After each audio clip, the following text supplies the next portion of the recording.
Hello, Broncos fans. The offseason is heating up for the Denver Broncos. It seems that after their playoff elimination, the management decided to do some cleaning house. Man, we need a better coaching staff for next year. Sean Payton alone won't work miracles. And, of course, we need committed players above all else. I need to discuss a few things with you today, but first, make sure you've already hit the like button. But only do that if you've been a Broncos fan for more than 15 years. If possible, write something like, "Go Broncos! My heart bleeds orange and blue." Now, pay close attention. The Denver Broncos are not sitting on their hands this offseason. In fact, they've already started cleaning house, sending a clear message that near great isn't good enough. After a 14-3 season that ended in the AFC Championship game, some would say, don't fix what isn't broken. But Sean Payton and the Broncos leadership team are doing something smarter. They're fine-tuning. First came the firing of offensive coordinator Joe Lombardi.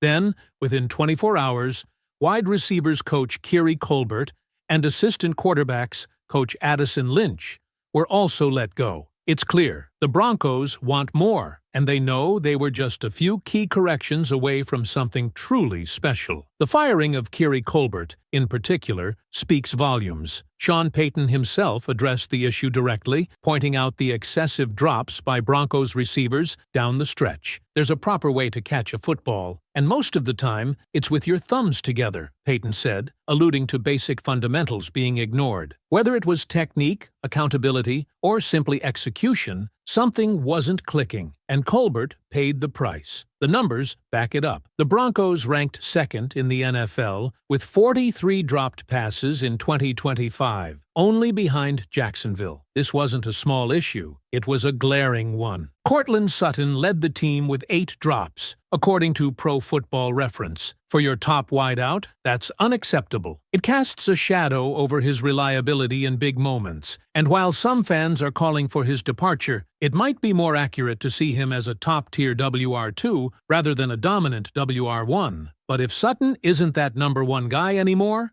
where does that leave Denver? The draft is one possibility. Sitting at the 30th overall pick in 2026, Denver likely won't have access to the top-tier wide receiver talent. But that doesn't mean there aren't options. Enter KC Concepcion from Texas A&M. A dynamic slot weapon with track speed and a crafty route tree, Concepcion posted 919 yards and 9 touchdowns in 2025, while averaging over 15 yards per catch. He's a serious YAC threat, and although his size, 5'11", 187 LEBS, might not fit Sean Payton's traditional mold of tall, long-striding receivers, his playmaking could force the Broncos to take notice. Another intriguing name mentioned is Chris Brazzell out of Tennessee, who fits Payton's prototype at 6'5", 220 elbs. With size, catch radius, and red zone potential, he could be a target in the second or third round. All signs point to the Broncos being one dynamic receiver away from turning their offense from solid to spectacular. Right now, the depth chart is good. Not great, not elite, just good. And that's not enough when you're chasing a Super Bowl. That's why targeting wide receiver and running back help in both free agency and the draft is essential. Alec Pierce is one of the free agency names floating around, but the focus right now appears to be on drafting a wideout who can immediately contribute and develop under a new receivers coach, someone who will need to reteach fundamentals and elevate every WR on the roster. Now, as the dust settles from the recent firings, one massive question looms. Who will step up as the new offensive coordinator? And could it be Davis Webb? The buzz around Webb is growing louder by the day. He's not just a candidate to take over as OC, he might be the front runner. And if the Broncos truly want to secure their future, handing over the play-calling duties to Webb may be the next logical step. Webb already has the trust of Sean Payton, who publicly praised his ability to call plays during the preseason, specifically against the Cardinals. The experience, Payton said, was invaluable. And while critics claim Payton's ego might prevent him from fully stepping aside, that narrative doesn't quite hold up when you look at the decisions being made. The alternative for Webb is tempting: the head coaching job with the Las Vegas Raiders. The Raiders are one of only 2 remaining teams without a head coach, and Webb is reportedly one of the finalists. With the #1 overall pick and the opportunity to coach national champion quarterback Fernando Mendoza, the Raiders' job has its appeal. Mendoza just finished a college season for the ages. 72% completion, 3,500 yards, 41 touchdowns, 6 interceptions. Add in Ashton Jeanty and Brock Bowers, and that's an offensive trio many coaches would jump at. Combine that with the prestige and payday of a head coaching role, and Webb has a lot to consider. But here's where Denver has the upper hand. Staying in Denver means Webb gets to coach Bo Nix, a promising young quarterback who needs consistency and development in the system. Webb already knows the playbook, the locker room, the expectations.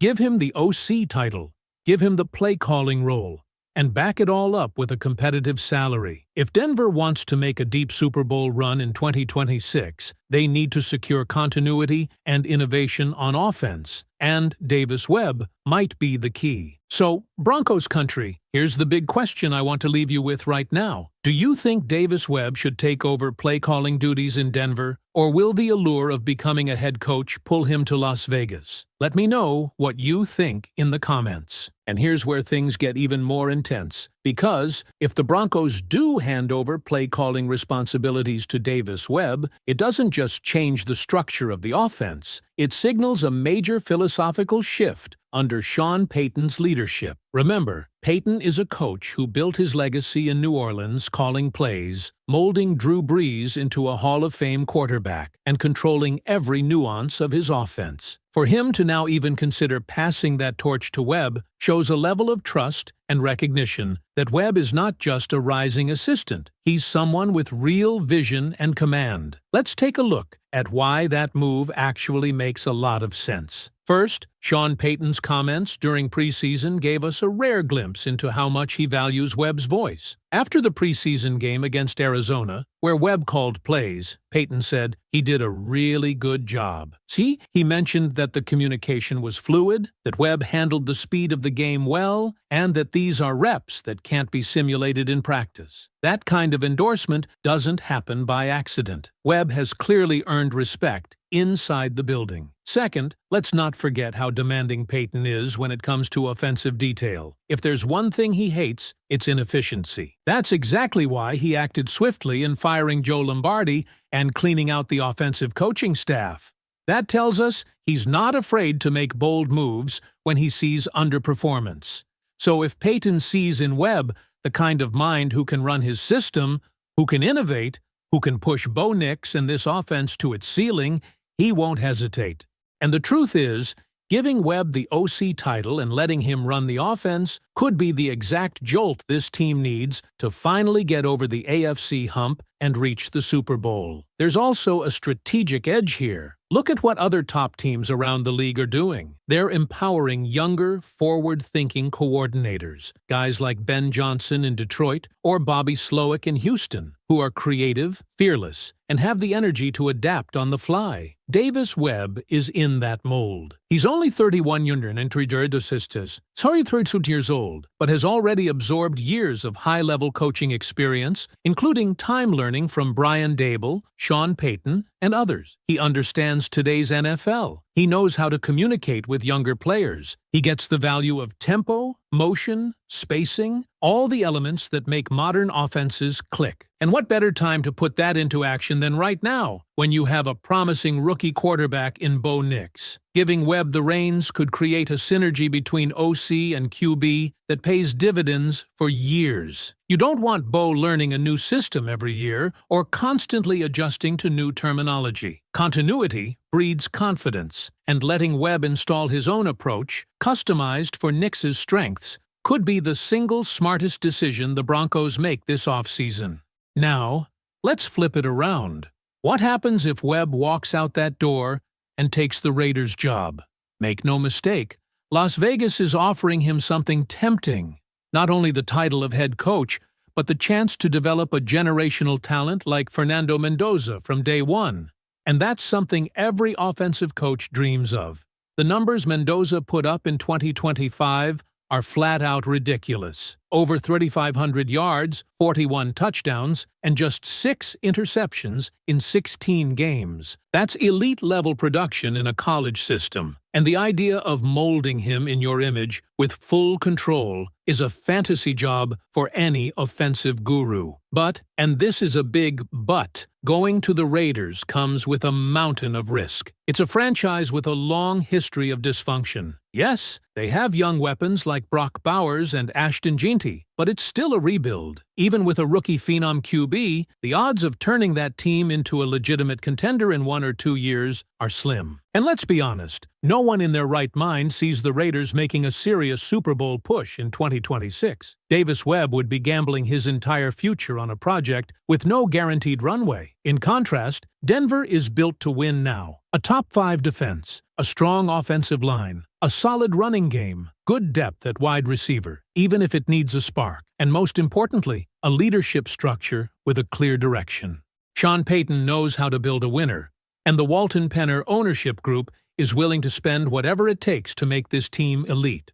That's why reports are swirling that Denver could make Webb the highest-paid offensive coordinator in the NFL to keep him.